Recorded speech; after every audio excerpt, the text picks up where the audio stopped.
On this night, the Heat won 109-90, and hey, the Mavs were up at one point, 109-90 over the Kings. Let's take a look how it all went down there in Sacramento.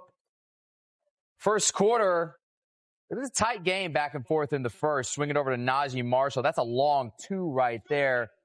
Kings actually led by two after one, but second quarter, a completely different story. Vintage Clay in this quarter, Smitty. Definitely, Andy. He took over this game, and in that second quarter, they just demolished the Kings. 44-19, and I thought that was the ball game. They played well the other three quarters, but Cassius Clay went off in the second quarter. 16 points in that second quarter alone, and you see Anthony Davis knocking that one down there. Mavs had a 23-point lead at the break, and they did not let up in the third. AD driving. Derek Lively for the oop. When he's doing that, that's tough. AD was once a point guard. You invert that pick and roll. AD handling, Clay setting it, lob to the rim. AD can impact the game in a number of ways. And he was having some fun with the Sacramento crowd, too, and the Mavs up big in this one. DeMar DeRozan tried his best to keep the Kings in this, or at least bring them back. He had 33 points. Took him 28 shots to do it, though. You see Klay Thompson inside and out in this one. And Anthony Davis, look at the bank. He had it all going. 27 points, 9 rebounds for AD. Dallas victorious. 120-106 was your final. See, another team effort from the Mavs. Big game from the bench as well. How about Brandon Williams in this one? I mean, he played extremely well. Got points, controlled the show coming off the bench, got 5 assists. He looked very comfortable. Yeah, and the Kings wasting no time. Multiple reports say that they are parting ways with general manager Monty McNair. And DeMar DeRozan, he certainly sounded down after this one. Let's listen to what he had to say about the loss. You know, it's probably the most I've been through in my 16-year career. The season that we had, you know, it was a lot. You know, it's too hard to kind of like fathom right now, but I'm pretty sure over the next, you know, couple of days, it kind of hit, you know, the reality of everything, you know, we all went through. Well, you know, I think the big thing is, you know, he's a champion. We talked about it before. To try to get him some shots early. I thought he had great looks that didn't go down, but he continued to keep playing and continue to make plays for others. And when you do that, good things happen. And I thought him being able to go in that second quarter with AD setting screens and our guards being able to find him, he had great rhythm looks, and he helped build that lead. But he's a pro. As I said before the game, we believe that he's going to make the shots tonight, and he did. Yeah, and it was certainly vintage Klay Thompson tonight. It was almost a year ago to the day. Last year, April 16th, in the play-in at Sacramento, Klay 0 for 10, 0 for 6 from 3, had 0 points. You know that had to be on his mind in this one as he went 8 for 11 from the field, 23 points, 16 points in that second quarter. And Smitty certainly played like a champ tonight. You know, I love him. He's always stepped up in big-time moments. And obviously, he thought about that 0 for 10. And he still only took 11 shots. And he, at the right time that second quarter, when they needed some separation, as you can see right now, coming off screens, being able to come back off the screen, he gets square. There's nothing you can do. You're too late right now. It's 6'7", the way he shoots it. You don't even see the defender right now. That splash. Then also I loved about this play, Klay still got a lot left on the defensive side. Doing a nice job of taking up space, steps the screen, and then he gets there, beats Valanciunas to the ball, dribbles this one. And this one, I was impressed. I haven't seen Klay do this with his left hand, lay it up and take that many dribbles. He was a man on a mission in this game. You can tell he wanted this one. Beautiful pass, great backdoor, great finish. Like he ended up with 23, but he set the tone in that second quarter. Yeah, and it seemed like whenever the Kings were going to try to make a run and get back in this game in the second half, it was either Klay or AD just coming through and making the big play, Earl. Yeah, AD can do everything across the board. He also brings championship pedigree. He understands he can finish at the rim. He can stretch you. He can handle the ball in pick and rolls, invert the pick and rolls, and he has the mid-range game with the touch. We understand that, but the rhythms we love to see with the pick and pop. let it fly or attack it to the rim. And moving forward, he has to get to the free throw line in Memphis to settle his team down and to control the pace of the game. Yeah, the Mavs 7-3 with AD in the lineup this season. They now go to Memphis Friday night to play the Grizzlies with a chance to earn that 8 seed and the right to play the Thunder in the first round of the playoffs. Smitty, what do you think about this matchup? This one's going to come down to, how Ja Morant approaches this game. And the Ja Morant, I know he's coming to attack. And he's going to make you put pressure at the rim. And then their big, Zach Edey and also Jaren Jackson Jr., really couldn't get in the rhythm against the Warriors. I got Memphis winning this one.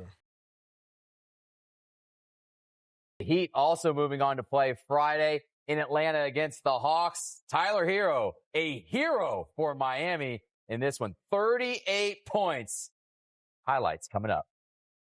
Well, for the third straight season, the Heat and Bulls facing each other in the play-in. And for the third straight season, Heat were victorious. Thanks to that guy right there, Tyler Herro, just coming out on fire. 16 points in the first quarter, Smitty. Yes, he did. He set the tone, and also the Heat's defense, they set the tone as well.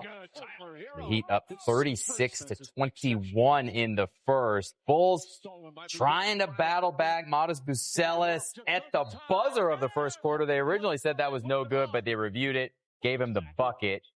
Bulls down 11 at that point, but just more and more Heat in this one. Wiggins, the drive and the lay-in. Then Bam Adebayo throwing in the alley-oop. Heat just dominating down low, Earl. I love it. Iconic organizations still believe in defense, getting stops, and finishing at the rim. Go run to the three, Smitty. Run to the rim and dunk it, change momentum, and build on that. And it was just an uphill battle for the Bulls all game long. They were down the entire time by as many as 25 points. Kobe White hit the three there, but he was just 5 for 20 from the field. And the Heat, just relentless defense. Herro, the steal, the slam. Fourth quarter, Giddey, he was a bright spot in this one. 25 points, 10 rebounds. But the Heat, just too much. This guy off the bench, Davion Mitchell, he had himself a performance. 5 for 5 field goals, 9 assists, played lockdown defense. Heat, big win, 109-90. Tyler Herro, what a performance from the All-Star, 38 points, his 19th 30-point game of the season. And he joined ESPN's Cassidy Hubbard on the floor after the game. Tyler, 38 points. You started this game off 8 of 8, just on fire from the jump. What was the tone that you wanted to set throughout this game as one of the leaders of this team? Just come out in attack mode. We had a couple days off since the last game. We really prepared the last couple days leading up to the night. Myself, my teammates, the coaching staff, we were putting a lot of work and it paid off. We got one more to go. The job's not done. It's just to get into the playoffs. So we got a long way to go. Yeah, that preparation was evident. And look, it's been a challenging year on and off the court, to say the least. What did this win say about just the resilience of this group? Yeah, super resilient. We have a bunch of guys who come in every day, put their hard hats on and they work. You come to work every day. The season hasn't exactly been how we wanted it to, but we come in, we work, we continue to get better every day. We got a lot of young guys who have a lot of promise, and there's a lot to look forward to. You're now 3-0 when facing elimination in the play-in. Up next, obviously, the Hawks in Atlanta. You're no stranger to this play-in route, but, what is it going to take for you guys to advance to the first round? It's gonna take a lot. We know Atlanta dropped one yesterday in Orlando. They're a tough team. They're similar to these guys. They get up and down. They play fast. Just got to come and execute the game plan. I know the coaching staff will have us ready, and that's what it's all about. Yeah, just a great all-around performance from Tyler Herro and the entire Heat team, holding the Chicago Bulls to a season-low 90 points. And we said it from the start, Earl, that they just really set the tone down low in this one. Yeah, when I played for Utah Jazz with Jerry Sloan, he had this thing called hit first, hit second, and hit often. And you look at the stats, it's interesting. 56 points in the paint from Miami on 29 assists for the entire game. That shows that their effort attacking the rim was on point. Tyler Herro is a left-hand driver. You have to be directional, understanding will reject to get to his left. He does it, he gets to the rim. You talk about patience, don't settle, spacing, look to cut, look to make the defense create gravity and attack all closeouts, getting a paint touch for yourself at the rim, corner three if they rotate. But in this scenario, no one touches the ball to level it off. Easy basket. And this is early in the game. Then on the bounce, hezzy, pass and go. My fourth grade team need to learn this still. Get it back to give and go. The oldest playing basketball. But that weak side has to rotate and deflect the ball or detour the ball. But you're talking about active hands, defense, heat culture, getting stops, getting steals, getting out in transition, putting effort on the rim. And Bruce, you have to make a play on the ball, and then at the rim, maybe a hard foul to send a message to the other team. And Miami Heat culture took over during the game. They took over often, and they stamped it, and they have momentum going into the next round. What I love about him is obviously he was the second option scoring when there was Jimmy Butler was in a Heat uniform. No Jimmy Butler, he took over the point guard duties and also the scoring. And a lot of times can that translate in playoff basketball, bonus basketball during this year. And now in the postseason, it did for him. 38 points, 13 for 19, got to the free throw line. He was driving the basketball with force and attention. And I think the one thing I love about him is he is stoic and he's locked in. He reminds me of him and Spo. It seems like those two guys are on the same page. I just love the way how they played earlier today. Yeah, and so the Heat now are going to jump on a plane and come here to Atlanta to face the Hawks on Friday for that 8 seed and the right to play the Cleveland Cavaliers in the first round. These two teams split the season series 2 games apiece. Earl, what do you expect from Trae Young and the Hawks after that bad loss? A different effort. They need to come out, and it's a lot of pressure on Trae. It's a lot of pick and roll basketball. He has to make the play for himself and others. When can they get steals in transition to get some easy baskets? Because against this Heat team, if you play in a half court against pick and roll after pick and roll, they will swarm you. They will lock you out. They will build a wall. They will put so much pressure on Trae that he has to take tough shots. What matchup are you looking at in that game? I think Bam Adebayo and the bigs for the Atlanta Hawks because Bam, just like Earl said, I mean, they're going to play big on Trae Young, and they might switch to pick and roll. Bam's going to have to guard Trae, one-on-one as far as a 5 versus a 1. And then I think also on the other end, he's going to have to get points in the paint, as far as him being able to drive it. He shot a lot of threes today, but I think he'll drive it more and also play well, down low for the Miami Heat. All right, yep. Heat Hawks Friday night for the right to play the Cavs in the first round of the playoffs. Hey, Saturday, we've got 4 first-round games that are going to tip off, and we're going to preview those coming up. And here's the schedule for the 4 game ones on Saturday. I'll get started with the playoff preview show presented by Google at 12 p.m. Eastern right here on NBA TV. Then we got the Pacers and the Bucks renewing their rivalry at 1 Eastern. That's followed by the red-hot Clippers at the Nuggets, and it's Pistons at Knicks. And the nightcap is the Lakers hosting the Timberwolves. Guys, I absolutely love this weekend. 4 games on Saturday, 4 more games on Sunday. And, Smitty, for the second straight season, you got Pacers and Bucks in the first round in the East. Last year, Giannis, he hurt that calf at the end of the season. He missed the entire series. This time around, Dame, we're not sure what we're going to get from him, if he's going to be able to come back. So who do you like in that one? It's just interesting. Without Dame, it seemed like I was supposed to pick the Pacers. I just got this gut feeling the way Giannis has been controlling the game, the assists, the triple-doubles, and Bobby Porter's being back. Brook Lopez. I'm giving the edge to the Bucks in this series. What do you think, Earl? This series right here, I'm actually going to go Pacers. I'm going to go with Pascal Siakam to take advantage of that and Halliburton to kind of, take advantage of that point guard situation impacting the game. And Kevin Porter has just been playing incredible for Milwaukee. If he's going to step up and play like that, Milwaukee, we'll see if they can keep it going until Dame is able to come back. But out west, you got the Clippers just playing incredible basketball at the end of this season. They won 8 in a row, 14-2 down the stretch to get that 5 seed. Nuggets, meanwhile, firing Michael Malone towards the end of the season. Kind of 2 teams almost going in different directions here. But Earl, tough to bet against Nikola Jokic in the playoffs, isn't it? It is, but I'm a hometown favorite. And my guy T. Lue is from there, too. He is also Kansas City. I'm going T. Lue down the stretch. This Clippers team is going to do a great job of getting out of the box, getting out of their natural rhythms and offense, and finding Jokic in pick and roll, and find a way to attack him in pick and roll, force him to either drop, step up, spray, get to the rim.